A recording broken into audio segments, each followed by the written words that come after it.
Everybody, welcome to the video. So we're breaking down the EchoPark Texas Grand Prix at COTA, Circuit of the Americas in the Lone Star State. First time the NASCAR Cup Series has been here. It's going to be a very exciting weekend. We have a triple header, trucks, Xfinity Cup Series. We have actual qualifying at the lineup formula. We have actual practice. So it's going to be a very fun and busy weekend. I'm sure you guys are excited. I know I am as well. This will be on Sunday, May 23rd at around 2:30 p.m. Eastern. And yeah, like I said earlier, guys, I could not be more excited. We have 20 turns to navigate this weekend. We have some elevation. It's going to be pretty fun. We also have rain in the forecast, so we have the potential for rain tires as well. So we pretty much get every single thing you can ask for here. It should be a pretty darn good weekend. For being new to my channel, my name is Pennell. I like to come on here and talk NASCAR each and every single week, mainly from a fantasy perspective. I also do live streams as well. But I'm also looking to potentially getting into talking about maybe just some regular NASCAR stuff throughout the week as well, because I do realize my audience here is mainly NASCAR people, so maybe something I could think about in the future. If you guys would be interested in that, you can let me know down in the comments below. If you do find this video helpful in any way possible, please leave a like, subscribe to the channel if you haven't already, follow me over on social media if you want to interact with me as well. I think that's it for the plugs. If you guys are interested in some extra content though, I do have stuff over on Patreon. Link is down below. It'll tell you everything you get access to if you do want to join the community. But I kind of think that's it. So without further ado, let's get into the preview of this week's race. As previously mentioned, this is the EchoPark Texas Grand Prix at the Circuit of the Americas, COTA for short. That's what everyone calls it anyway. But before we get into the actual preview of this video, I do want to mention a couple things before we do get started. So there's some activities for you guys this weekend. If you want to join the live stream that I'm going to have on my channel that I have every single weekend, I'm thinking about going live during qualifying. It looks like it's going to start around 11 o'clock. I've seen other people have other times. I know DraftKings said around 10:30. I saw someone say at 9:30, but I trust Bob here. Bob's been saying at around 11 a.m. for the past week now, so I'm thinking qualifying should be at 11 here. I checked the NASCAR website. They say 11 as well, so I thought we could go live during qualifying, have like a live reaction thing to that, and obviously I'll upload the spreadsheet as we get qualifying numbers in. I believe there's 2 rounds here. Should last around a half an hour, 40 minutes, so we'll just kind of go through qualifying here together. We'll hang out, chat a bit. Whatever you guys have any questions for, I'll be happy to answer them, but I'll just kind of looking forward to hanging out with you guys. Then those 20 minutes left we'll probably have in the hour, give or take. We'll do some fantasy stuff in there since we'll know the qualifying order, because that's pretty important when it comes to DFS purposes. And if you guys want to join the DraftKings contest that I host each and every single week, just comment your DK username down below, say something nice with it, whatever you guys want to do. And the first 100-some people that comment their DK username and accept that invite, I'll be more than happy to send you that. And really, it's just a fun way for me to interact with you guys, see what kind of lineups you are building and competing against you guys. Plus, you get a shout out on the channel if you did finish at the top 10, top 5, whatever I decided to do, and you can win a decent chunk of change as well. And as per usual, I do want to shout out the winners from last week, so I'll throw that on the screen right about now. And coming in first place, taking home the gold, was Hot Wings 74. He was very excited about it, tagged me an Instagram post. I was pretty happy for him. Let me know on Instagram and Twitter, and I think YouTube. So shout out to you, man. I think your name is David, so just want to give a big shout out to you. That was a very impressive performance last week. 447.9 points. Absolutely awesome job, so shout out to you, taking home the gold and about $100-some. Omar N1, 423 points, coming in second, taking home the silver. Barbecue King coming in third. Fourth was SWA31, Past Dynasty, my man Easy in Discord chat. He came in fifth. Then right in the bubble, outside the top 5, we had Kaltenheimer, Cianara, K Cook, Contralians, and Reb69. So shout out to everybody that was inside the top 10. You guys had fantastic weeks, but I think that's kind of it for the housekeeping things. Let's get right back into the preview of this race. And like I mentioned earlier, this is the EchoPark Texas Grand Prix at COTA. There's your outline of the track, and as you can see, it looks pretty intimidating. We have 20 total turns here. We have some elevation. We have a nice backstretch where you can get some high speeds. You got some S-turns. I mean, it should be a pretty fun track, especially if it happens to rain, because looking at the forecast, I don't know if you guys saw my tweet on Twitter, there is rain like every day for a week there. There's also thunderstorms involved, so unfortunately, if we do get some lightning, it can't run in lightning because of rules, but so hopefully there's no lightning. If it rains, we should still be good to go whether it pours or not, because this should be a pretty exciting race. And if you guys have no idea what COTA looks like or what it's like around the track, you guys can search a video up on YouTube. I actually just watched it recently just because I wanted to watch it. I was a little bit curious about it. But it was a lap around COTA with Kyle Busch. I think he was driving like a Toyota Camry or something like that. Couldn't really tell from the inside, but if you guys want to check that out, if you guys have no experience at COTA. And this is obviously a road course. It's around 3.5 miles in length, just a little bit shorter than that. And we only have 68 laps, which means there's less than 50 Dominator points available to us, which means Dominator points are not going to be very important, which is going to be a drastic difference from what we saw last week at Dover, where we had close to 300 Dominator points available. Now that we only have less than 50, we're going to mainly be focusing on place differential and finishing position for the most part. It could end up looking like a super speedway race, depending on how qualifying looks. Just like obviously, if all the good drivers happen to qualify poorly, they're going to be obviously looking like very, very good plays because Dominator points are not going to be that important. Plus, there's usually like just two guys that are Dominators at road courses. It's pretty much just Truex and Chase Elliott. Yes, there's some other guys that can have decent races at road courses, but for the most part, it's been Elliott and Truex for like the past 10-some races at road courses. So just something to keep in mind. Now, that's not to say we can't roster Dominators. Like if a guy like Chase Elliott starts second, and even though we don't really care about Dominators too much, if he comes out here and leads 40 laps, which is certainly possible, we know how good Chase Elliott is at a road course, he will be viable. So really, no matter where Chase Elliott starts, I'll have some interest. But just keep in mind, guys, place differential and finishing position is going to be more important this week rather than rostering Dominators like we did at Dover, where we went 2 to 3 Doms per line. We're probably maxing out at 1, unless we get like a Hamlin, Elliott starting near the back. We can obviously load up on guys starting in the back, but just something to keep in mind for this race. That finishing position is going to end up looking very, very important, assuming that's how qualifying goes normal for the most part. And if we're looking for similar road course tracks, obviously you can look at the Rovals that will be comparable, but I'd say the most comparable road courses are going to be like Watkins Glen and Sonoma for the most part. Maybe Sonoma the most comparable. So just something to keep in mind if we are looking at track data. And obviously we never ran at COTA before, so we have no recent track history to look at specifically at COTA. So we're going to be relying on similar track types very heavily this weekend when building lineups. But that's pretty much it for the preview for the most part, so we can get right into the driver-by-driver breakdown, which is going to be a little bit harder this week because we don't have any qualifying spots yet, but we can still talk about the drivers, and I can give scenarios of where they're starting if I still have some interest in them as well. So let's head over there right about now. So just the overall thoughts on the pricing this weekend. It's kind of loose for the most part because typically we have guys closer to $12,000. I think since DraftKings does not know the starting spots yet, they kind of just price these guys a little bit closer together. Because as you can see, we have a laundry list of guys that are on the 9K range, and then we don't have anyone above 11K here. And even then, Truex is only 10,600, and Elliott's only 10,500. So even the two big dogs here at road courses aren't overly expensive. You can easily play them both together if you wanted to. We'll have to see how qualifying goes to see if that's a optimal strategy, because if they start 1-2, yeah, it could end up working if they finish 1-2 and they both lead some laps and get some fast laps, which is certainly possible, but that might not be the most optimal roster construction, especially if we have a bunch of good place differential plays as well. But we'll start up top with Martin Truex Jr. here. $10,600. I thought he would be the second most expensive driver and Chase Elliott would be the first. Now, they're very close. I just thought that was a little bit surprising because obviously we know how good Elliott's been at road courses, but same can be said for Martin Truex Jr. He has been absolutely amazing at them, and especially recently, he's been very good as well. And so if we're looking at my numbers this week, so I have a section with Watkins Glen and Sonoma because I felt like those were the most similar to COTA here. Then the recent finishes at road courses, so that's going to include the Rovals and just really in order. So I have all the way up until Sonoma 19, and then the track type form is all the road courses combined the past 10 races. And then I have the 2020 and 2021 road course race sample size, which I believe is only 3 races. So this is our data sets that we are using this weekend. So looking at Martin Truex Jr. here at Watkins Glen and Sonoma, he actually has more wins than Chase Elliott recently.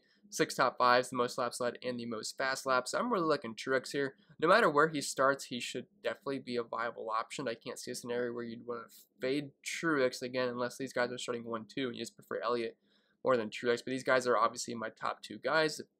If someone else has another top 2 than Truex and Elliott, I'd love to hear the reasons why, because it just wouldn't make sense to me, because these guys really don't show many weaknesses whatsoever at road courses. And if we look at the recent finishes for Truex here at the road courses, he finished 12th in the Daytona road course.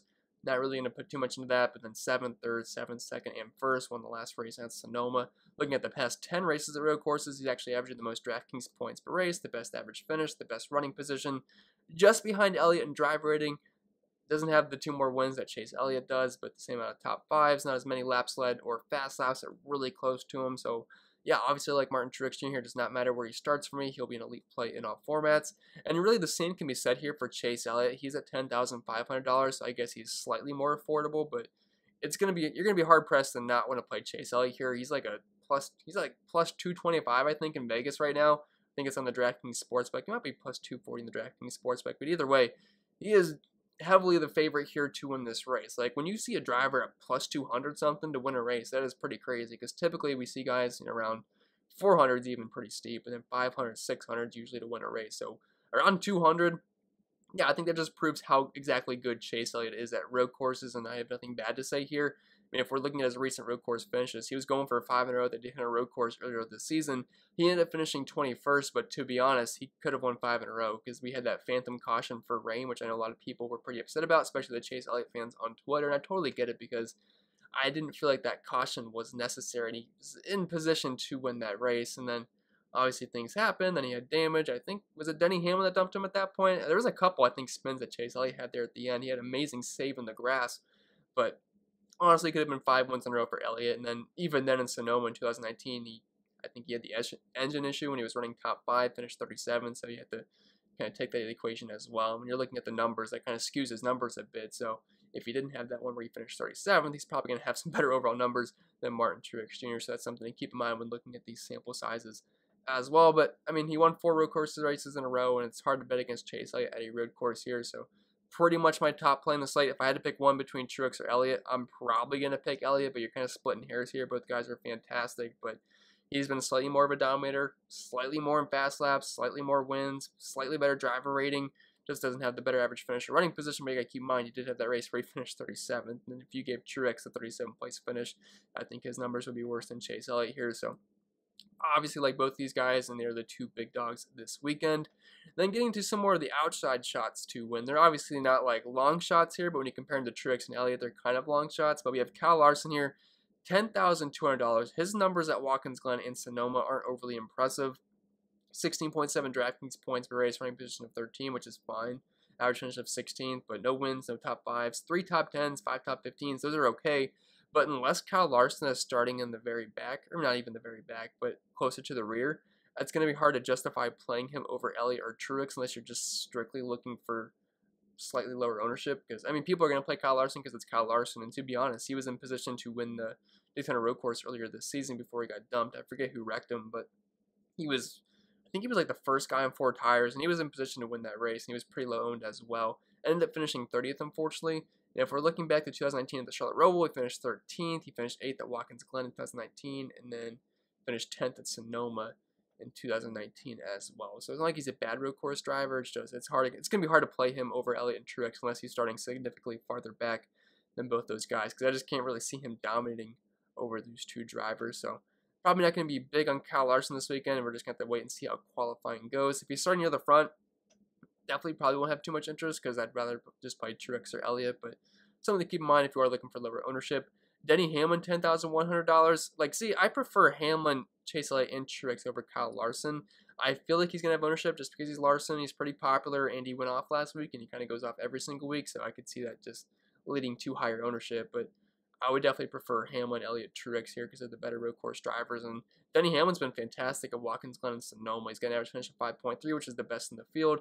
Has a win, 6 top 5s, which is right up there with Martin Truex Jr., 7 top 10s, and really just overall been elite. And if we're looking at his recent road course finishes, 3rd, 15th, 2nd, 19th, 3rd, and 5th, that Charlotte Roval is giving him some issues here. If you take those out of the equation, the numbers are a bit better because the only ones he has bad finishes are at the Charlotte Roval, unfortunately. But if we're looking at the past 10 races at road course tracks, I mean, he's been great. Average finish at the top 10, 5 top 5s. No wins recently. That's kind of all been soaked up by Elliott and Truex for the most part. Also, Christopher Bell and Ryan Blaney have wins mixed in there as well. And Denny Hamlin hasn't really been a dominator, but I'd be very surprised if he's not running top 5, top 4 for the most part all day. He's probably going to finish 3rd right behind Martin Truex and Elliott. Like, if this is a fully clean race and things go the way you'd expect, I'd imagine it's either going to be a toss-up who wins between Truex or Elliott, but Denny Hamlin's probably going to finish around 3rd place. So I think he's a viable play no matter where he starts, unless he's like starting 1st or 2nd. You could still play him, he just won't look as great of a play. If he's starting anywhere outside the top 10, I'm definitely going to be on Denny Hamlin for sure, but I think he's viable no matter where he starts. Then dropping down to the 9K range, we have a lot of drivers to talk about. Kyle Busch, $9,900. I think he's a pretty solid play here. I know practice is only going to be, 50 minutes, so they're not going to be able to put too many laps down, especially at a road course track. It's nearly 3.5 miles in length. We're probably going to get a few laps down there. They're not going to really be able to dial in the car too much, so I'm not going to overreact to practice this week. I feel like if a driver, like let's just say, Alex Bowman comes out as the fastest in practice. I mean, that might get a bump in ownership, and that's not something I'm really looking to put too much stock into. Yes, it's nice to have practice, and if a guy does good in practice, I wouldn't say it's a bad thing, but I don't think it's an overly great thing either. Not something you should really build your lineups around this weekend. Like, if it was at a track where we were at Dover or Bristol, we can put down like 50-some laps. Yeah, that would be a lot more important. But at COTA this weekend, not really looking to put too much into practice. But I do like Kyle Busch here. He's really good at Watkins Glen and Sonoma. 4 top 5 finishes recently, 7 top 10s. Kind of a dominator, 8 laps led per race. I realize these numbers look really low compared to other tracks, but at road courses, we just don't have that many laps to put down, so they're going to look lower than usual. Second in fast laps, only behind Martin Truex Jr., the second best average finish, close to the most DraftKings points per race. And I will say he's had some really bad luck at the road courses recently. Like, look at these recent finishes for Kyle Busch, and they're all Rovals. So, again, they're not the most comparable tracks compared to Watkins Glen and Sonoma, so keep that in mind. But at the Rovals, Kyle Busch has been terrible. Finishes of 35th, 30th, 37th, 37th again. And then at the regular road courses, we have 11th and 2nd place. I feel like we're going to see some better numbers here at Kyle Busch. We're away from the Rovals where he's probably has some PTSD from these Roval races, but assuming he can put up some better numbers at more of a technical track, I think that's going to work for Kyle Busch. And plus, we have a little bit of practice where, again, not going to put too much into it, but it should help him a little bit. So I do like Kyle Busch at $9,900. I'm not sure how high owned he's going to be because I feel like a lot of people will just play Denny Hamlin there. And also, if everyone's heavy on Truex and Elliott, it's going to be hard to get in Kyle Busch as well. So I think he's going to be a good ownership play this week. Unless he's starting in the very back, he'll be very popular. But if you're starting closer to the front, I think he's definitely a good ownership play. Kevin Harvick, $9,700. I realize he's been a tough roster all season long, but Watkins Glen and Sonoma is pretty good for him. Plus, he's an overall good road course racer as well. So I can definitely get on some Kevin Harvick here. I prefer him if you're starting kind of mid-pack or closer to the back. Because if you're starting up front, again, it's going to be hard to justify playing him over guys like Elliott and Truex. I know I'm going to sound like a broken record saying that this entire video, but it's just true. They're just so good at road courses. It's hard to play other guys. Even though we're going to have to in some lineups, it's just really hard to do it. But Kevin Harvick here, averaging 46.1 DraftKings points per race at Watkins Glen and Sonoma. That's his third best, only behind Denny Hamlin and Martin Truex. He has a win, 2 top 5s, 6 top 10s. Looking at his road course finishes recently, 6th, 11th, 17th, 3rd, 7th, and 6th. And looking at the past 10 races at road courses, some fine numbers. Has no wins recently, but 2 top 5s and 7 top 10s. They're respectable numbers. And while I don't think Kevin Harvick's going to come out here and dominate, maybe if he starts in the pole, he'll have track position to do that. But even then, starting in the pole, track that I'm kind of mainly focusing on place differential with finishing position upside as well, it'd be hard to roster Kevin Harvick. So he's going to have to kind of start near the middle for me to have a lot of interest. Joey Logano, $9,500. Looking at his numbers at Watkins Glen and Sonoma, it's not been pretty, but at the Rovals, it's been really good. He does have 2 top 5s at WG and Sonoma here. I don't want to keep saying the full names because I feel like I'm saying it so many times here, but numbers haven't been great. Like I said, average finish of 18th, average running position close to 18th. Drive rating's not that great. The worst drive rating we've talked about so far since Kyle Larson, averaging only 20.9 DraftKings points per race. But he's been very, very good at the Rovals. He's had back-to-back runner-up finishes, finishing 2nd at Daytona and 2nd at Charlotte, the 9th, 10th. But then at Watkins Glen and Sonoma, the numbers definitely fall off a bit, finishing 23rd and 23rd. But I still think he's going to be a viable player, $9,500. Now, one thing I want to mention, it just came to my mind, Martin Truex Jr., Chase Elliott, and Brad Keselowski, they've all had laps here earlier in the season because they were doing some testing. They took one driver from each manufacturer, trying to get the best road course driver from each manufacturer. So they picked Truex for Toyota, Chase Elliott from Chevy, and they got Brad Keselowski from Ford. So that's something to keep in mind. That should work into their advantage as well to be able to test out some cars. So just want to throw that out there before I forgot. But anyway, I think we were talking about Joey Logano here, $9,500. I think he'll be a fine tournament play, but to be honest, I'd probably prefer Kevin Harvick, Kyle Busch here, probably even Brad Keselowski as well, and even Ryan Blaney. So I'm not going to be super heavy on Joey Logano unless he's starting close to the back, but that's something we could talk about on the live stream as we watch qualifying. Brad Keselowski, $9,300. I like that he's had some laps down here, and if we're looking at his recent finishes at Watkins Glen and Sonoma here, not terrible. Average finish close to 10th, running positions right on par with his average finish, good drive rating, 2 top 5s, consistently in the top 20, although you're going to want more than just the top 20 from Keselowski at his price point. Looking at his recent finishes at road courses, 5th, 18th, 13th, 5th, 9th, and 18th. Just kind of solid numbers here. Nothing that's going to blow you away, but just solid numbers overall. So it's just going to depend on where he's starting, to be honest. If Keselowski's near the front, probably won't be too heavy on him whatsoever. But if he's near the back, definitely have some interest. William Byron, 9,200 bucks. Numbers here, not that great.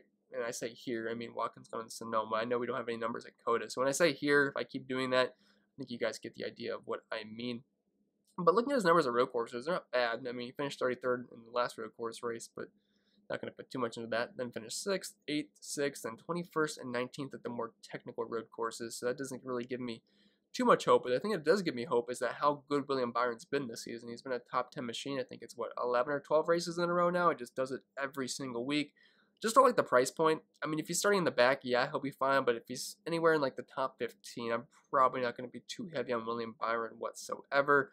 Ryan Blaney, 9,100 bucks. I don't think this is a surprise to anybody, but I do like Ryan Blaney this week. He's not the best road course racer out there, but he's not bad either. I think he's got the 6th best odds to win this race over on DraftKings. He has 2 top 5s at Watkins Glen and Sonoma. And looking at his recent road course races, 15th, 5th, 31st, 8th, and then at the more technical tracks, we had 5th and 3rd place finishes. In the Sonoma one, which I think is the most comparable, really liking that 3rd place finish that he had in 2019. Also won at one of the Roval tracks as well. I think that was at Charlotte. So 9,100 bucks. I think he's definitely a solid play here. We'll like him in tournaments, probably no matter where he starts. If he's closer to the front, he'll be a better tournament play. If he's starting closer to the back, obviously a good cash play. But I do like Ryan Blaney quite a bit here, and I think that price point is fine as well. Then dropping down to this 8K range, we have Alex Bowman, 8,900 bucks. He's probably going to strictly be a just wait on, see where he's starting play for the most part. Because if he's starting closer to the front, I mean, he'll probably finish inside the top 10, top 15, but I don't think he's going to be a lap leader or anything. So if he's starting closer to the back, I will have some interest in Alex Bowman. His numbers aren't bad at Watkins Glen or Sonoma. He just doesn't really have any top 5s, 1 top 10, which is okay. 4 top 15s is fine.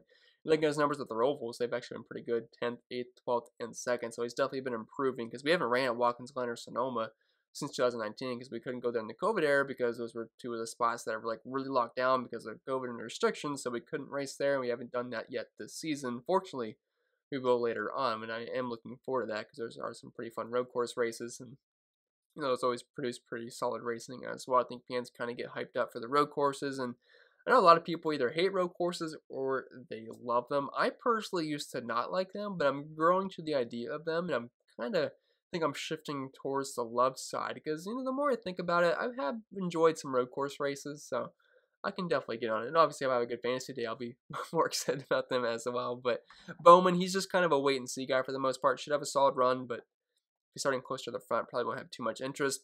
Austin Cindric, 8,700 bucks. This race could have more meaning than normal because the news that Brad Keselowski is pretty much going to take on an ownership role at Roush Fenway Racing.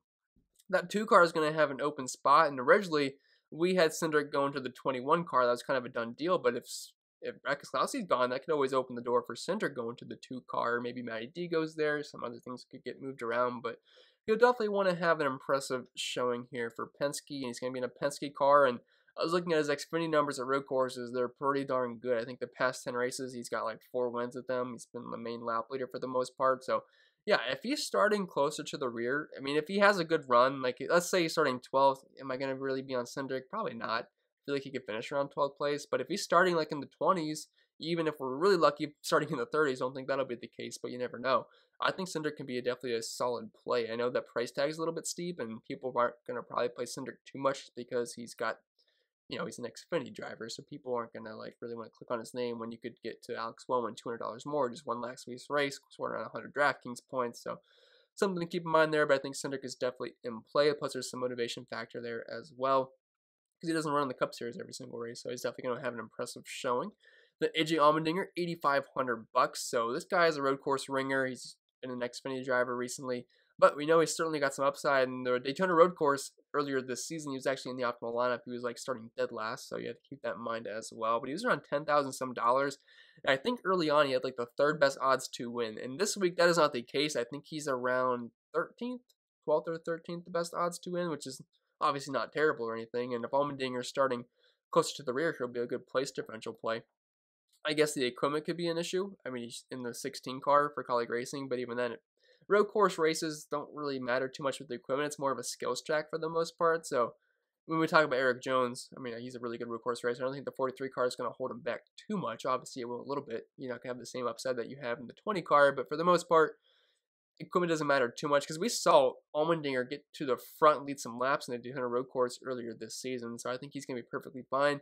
He's more of just a wait and see where he's going to start kind of guy, but he's very good at road courses. His numbers at Watkins Glen recently in Sonoma, I mean, they're okay. He has a top 5, 2 top 10s, 4 top 15s, something you're going to really write home too much about here, but he did finish 7th on the road course earlier this year. Would not be surprised if he's a top 10 guy, $8,500. If he's starting in the right spot, he can definitely be a good play for fantasy purposes this weekend. Christopher Bell, $8,300. So Eric Jones in this 20 car had some really good runs on road courses. Like if we just look specifically at Eric Jones here, he's at $7,500. I'll try to highlight his name here so you know what I'm looking at. At Watkins Glen and Sonoma, he had 5 top 10s, 2 top 5s, average finish inside the top 10, which is one of the best numbers in the entire field. And looking at his exact road course finishes, 14th, 3rd, 11th, finished 40th at the Charlotte Roval, then 4th and 8th at the last 2 technical races that we've had, technical road course races, skills-wise. So I think Christopher Bell, who's coming off a win at the most recent road course, the Daytona road course, a couple months ago, right after the Daytona 500. I think Christopher Bell is going to have some upside here. I know he sucked last week, so maybe that'll keep his ownership down. But if he's starting in the right spot, $8,300, I think he definitely has some upside. He also won at Road America in the Xfinity Series, and now that he's won under belt in the Cup Series, I definitely think we have some upside here for Christopher Bell in that 20 car for Joe Gibbs Racing. For the most part, the Joe Gibbs cars are very good at road courses. Martin Truex Jr., he's a good at road courses. Kyle Busch definitely has some upside. Denny Hamlin's really, really good. And Christopher Bell, he already won a race, so he actually won his first road course race in a Joe Gibbs car, so I definitely like Christopher Bell here. Kurt Busch, $8,100. He is one of the most consistent road course racers in the entire series, so I'd imagine at $8,100, he feels way too cheap to me. I think he should be closer to $9,000. I think he could probably be priced above Bowman to me, or not Bowman, right? Yeah, Bowman, but Byron is what I had in my mind. So $8,100 seems like a steal for me.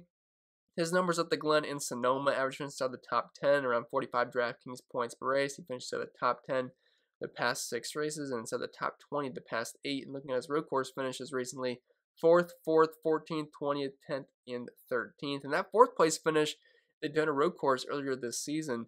That was after he punted in the grass while he was leading. Like, it's like, I think he forgot to turn or something. I'm not sure what happened, but he just didn't turn and went straight to the grass. Still ended up finishing in 4th place. So I definitely have some interest in Kurt Busch. Love this price point. If you're looking at the track type form here, he's got 3 top 5 finishes, 7 top 10s the past 10 races with an average finish inside the top 10. So I'm definitely going to be a big fan here of Kurt Busch, because typically the guys that are good at road courses, they typically always are good at road courses. So I'm usually playing Kurt Busch at a road course race, and that's what we're going to have this weekend. So dropping down to the 7K range, we have MDB, $7,900. So I'll never forget that one race at Sonoma. I think he was, well, I say I'll forget, but it's kind of cloudy in my mind. But I think he was having a really good race at Sonoma. I don't think he was challenging Truex, but I know he was riding up there with them. He finished in 4th place, then he finished at 6th at Watkins Glen in 2019. The Rovals haven't been too kind for him, but at the more technical tracks, what we're kind of focusing on more so for this race this weekend, he's been very good the past 2 races at them. And keep in mind, that was in the 95 car. Now he's pretty much in a Penske car. So MDB is definitely going to be a guy to watch if he's in the right starting spot this weekend. So that's something to keep in mind. But I could definitely get on board with some MDB this week. Just have to see where he qualifies. Cole Custer, $7,800. Obviously got no numbers here as he is in his 2nd year now in the Cup Series. But looking at those recent Roval races, he's finished 13th, 9th, and 22nd. He's purely just going to be a guy to wait and see where he qualifies, because if he starts close to the front, there's probably no way I'm playing him unless it's just as a pure tournament play. But if he's closer to the back, I think he will be viable. Then Eric Almirola, another guy who's just a wait and see where they qualify. He's been awful this year, though. Like, every single week I play the guy, and every single week he wrecks out. Sometimes it's not his fault, but the guy has just been an absolute magnet for bad luck this year. So just a wait and see approach here. If you're looking at his recent finishes at road courses, they haven't been terrible. 17th, 16th, 24th is not good, but then 14th, 12th, and 9th at Sonoma. So that's impressive. He had the top 10 there. Just a wait and see approach for a guy like Eric Almirola. Like, some guys, they're good at road courses, so you're going to play them no matter where they're starting for the most part. A lot of these guys are kind of wait and see at these price ranges. But Almirola does have 2 top 10s at Watkins Glen and Sonoma recently, so he might have a little upside, but he has definitely been a hard guy to trust this season. Eric Jones, $7,500, very good at road courses. I already kind of talked about his numbers, so I'm not going to repeat them, but people are going to be scared about him in the 43 car, which I totally understand, but road courses are more so skills-based, like on the driver's skill level, rather than their equipment. I think that was proved earlier this season when we saw AJ Allmendinger ride not close to the front. He was up front at some point ended up getting a flat tire, kind of rebounded there at the end, finishing 7th place, but in the 16 car. So I don't think we should have any concerns about equipment too much. I don't think Eric Jones is going to come out here and lead laps or anything, but he could definitely be a top 10 guy, and he was almost a top 10 guy, finishing in 14th at Daytona Road Course earlier this year, and he also cut down a tire early on, I believe. So he definitely rebounded very well. So I definitely think we could roster some Eric Jones this weekend, as long as he's got a decent starting spot. Michael McDowell, $7,400. The guy's a decent road course racer. I wouldn't say he's the best out there, but he certainly has some upside. And if we're looking at his recent finishes at the road courses, 8th, 32nd, obviously that sucks. But then 10th, 12th, 16th, and 25th. Again, not going to blow you away, but at $7,400, as long as the starting spot's right, Michael McDowell could carry a little bit of upside this weekend. So he's not a guy you're going to cross off your list, because obviously Michael McDowell at $7,400 seems a bit steep, but at road courses, he is definitely a viable option. Tyler Reddick, $7,200, just one of these guys. You're going to have to wait and see where they start for the most part. His numbers at road courses in the Cup Series, he's finished 38th, 12th, and 18th. You take away that 38th because he's not going to wreck out of every single race. He's probably going to be a guy that can compete for a top 15. He's one of the more talented drivers in NASCAR. Again, starting near the rear, he'll be a decent play, but definitely not going to be one of my more favorite plays this weekend. Austin Dillon, $7,000. He is absolutely brutal at road courses. Like, he is terrible.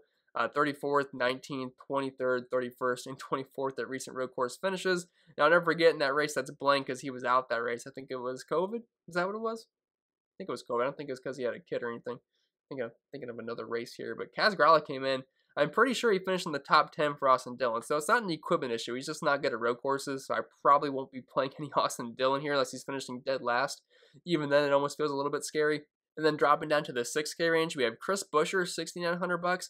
I think we could definitely look to play some Chris Buescher. He's actually been pretty solid this year. The Roush family cars have been pretty good, but at road courses, Chris Buescher is not going to blow you away, but he's also very consistent. Like, he's finished in the top 20 6 out of his past 10 races at Watkins Glen and Sonoma, 3 top 15s. And looking at his actual finishes, he's finished 11th, 20th, 5th, 18th, 13th, and 16th. Again, not amazing numbers, but for his price point, he's been very consistent. And in the past 10 races at road courses, he's finished in the top 20 each and every single time. And only drivers like Kevin Harvick, Denny Hamlin, and Martin Truex Jr. can say the same. So Chris Buescher has been very consistent.